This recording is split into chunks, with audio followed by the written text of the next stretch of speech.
बहुत बढ़िया बढ़िया शेर भाई ने सुना दिए। मुझसे आप इस तरह की कविताओं की उम्मीद मत करना। सच बता रहा हूँ, मैं भी लिखता था पहले शेर, और ये देखो इनके दिमाग में कितने अच्छे अच्छे शेर आते हैं। मैं सोचता हूँ ये शेर के दिमाग में एक बार क्यों नहीं आते। थोड़ा आनंद लीजिएगा। मैं छोटी छोटी बातें बताना चाहता हूँ, सच्ची घटना है, कोई आपको ऐसा नहीं कि व्हाट्सएप पे और ऐसे कोई चुटकुले कहीं सुनने को मिले। मैं पिछले दिनों अमेरिका गया, 15-16 घंटे की फ्लाइट है। बराबर की सीट पे एक सज्जन बैठे हुए थे। पता नहीं होती कविता का क्या माहौल है, कैसी सुनी जा रही है, लेकिन आप अच्छा सुन रहे हैं। और हम तो पशु मेलों तक में जाते हैं। सच बता रहा हूँ, राजस्थान में तमाम पशु मेले लगते हैं, वहाँ ही ज्यादा जाते हैं। और हाँ, ये वो वही मिला था मुझे पहली बार।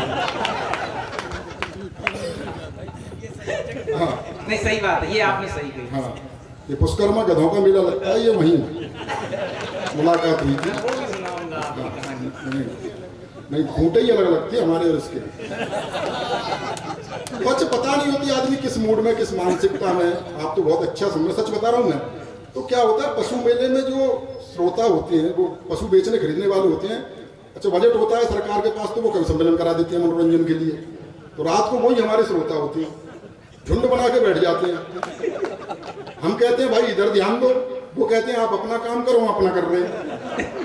कविता से कोई मतलब नहीं होता। ऐसी जगह पे आदमी अगर दार्शनिक हो जाए और गंभीर कविताएं शुरू कर दे, उसके साथ क्या होता है। वो सच्ची घटना है, थोड़े अनुभव बता रहा हूँ आपको, आनंद लीजिएगा। मैंने कविता शुरू कर दी एक पशु मेले के श्रोताओं के सामने कि जीवन दर्शन की। जीवन क्या है समझ न पाए हम अब तक भैया। अच्छा, आदमी डूब जाता, कभी डूब जाता, उसे ध्यान नहीं होती सामने कौन है। एक ही लाइन कई बार, जीवन क्या है समझ न पाए हम अब तक भैया।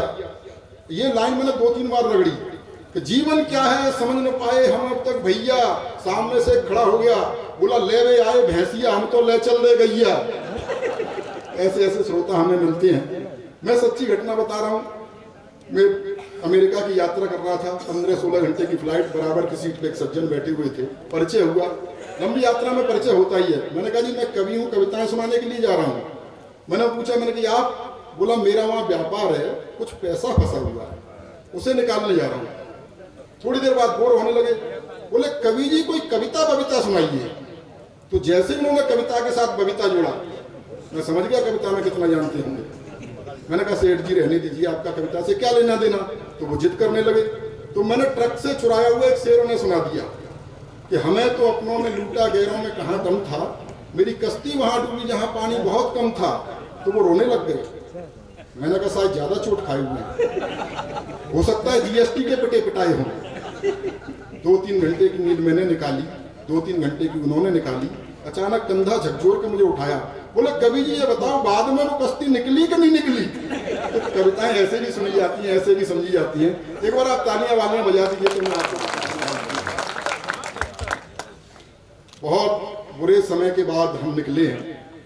कोरोना काल इतना बुरा समय था, 2 लॉकडाउन हमने झेले। और पहले लॉकडाउन को याद कीजिए, कितना डरे हुए थे। सर्फ के पैकेट को सर्फ से धो रहे थे,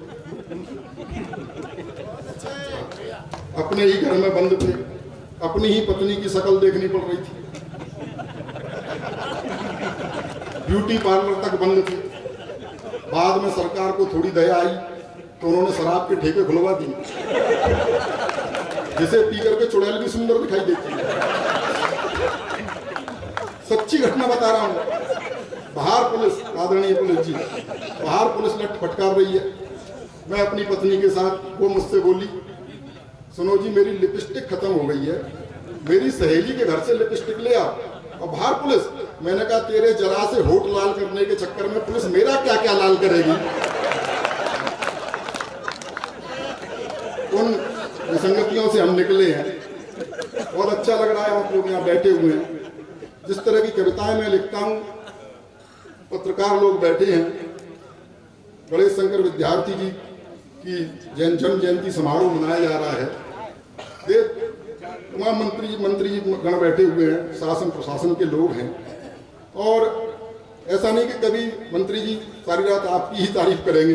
कुछ एक तो बात प्रश्न भी सत्ता से करने चाहिए। एक बहुत बड़ी समस्या और देश की नहीं पूरे विश्व की है, उसे रेखांकित करना चाहता हूँ। युवा पीढ़ी की समस्या है, बात आप तक पहुंच जाए, व्यंग आप तक पहुंचे तो आपका प्यार चाहूंगा कि सेना की भर्ती की लाइन में खड़े बूढ़े को देखकर, सेना की भर्ती की लाइन में खड़े बूढ़े को देखकर, सेना की भर्ती की लाइन में खड़े बूढ़े को देखकर ऑफिसर गरमाया। उसने बूढ़े से कुछ इस तरह फरमाया, बुढ़े शमशान प्रतीक्षा कर रहा है और तू सेना में भर्ती हो रहा है, क्या दिमाग में कीड़े पड़े हैं? तो बूढ़े का जवाब था, नंबर आते आते बूढ़े हो तो हम क्या करें, लाइन में तो जवानी से खड़े हैं। बात आप तक पहुंची, बहुत बहुत धन्यवाद। एक व्यंग छड़का और आप तक पहुंचाना चाहता हूं। कलाम साहब जब राष्ट्रपति बने उस समय देश से तरह तरह की प्रतिक्रियाएं और बधाइयां लोगों ने भेजी। मैंने मस्ती में एक बात कही, बात आप तक पहुंचे कि धन्य हो अब्दुल कलाम भाई, अपना भी ले लो सलाम भाई, आपने जो मिसाइल बनाई युद्ध में तो नहीं पर देश की राजनीति में बहुत काम आई, उसी की बदौलत आप राष्ट्रपति बने। काश हम भी आपकी तरह निर्विवादित होते, काश हम भी आपकी तरह निर्विवादित होते तो इस देश की असंतुलित राजनीति के समाधान होते। अगर एक कट्टा ही बना लिया होता तो किसी न किसी गांव के प्रधान होते।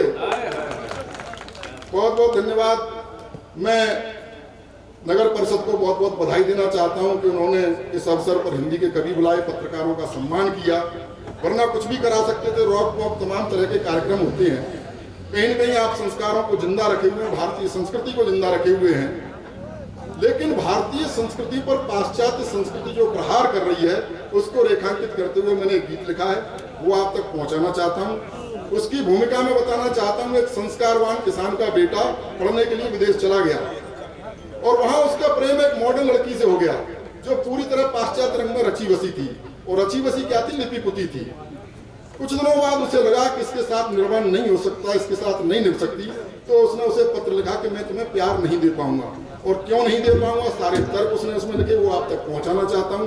एक बार तालियां बजा करके माहौल दे दीजिए। हाँ भैया, चलो चाय वाले को तो टोकने का मतलब ही नहीं है।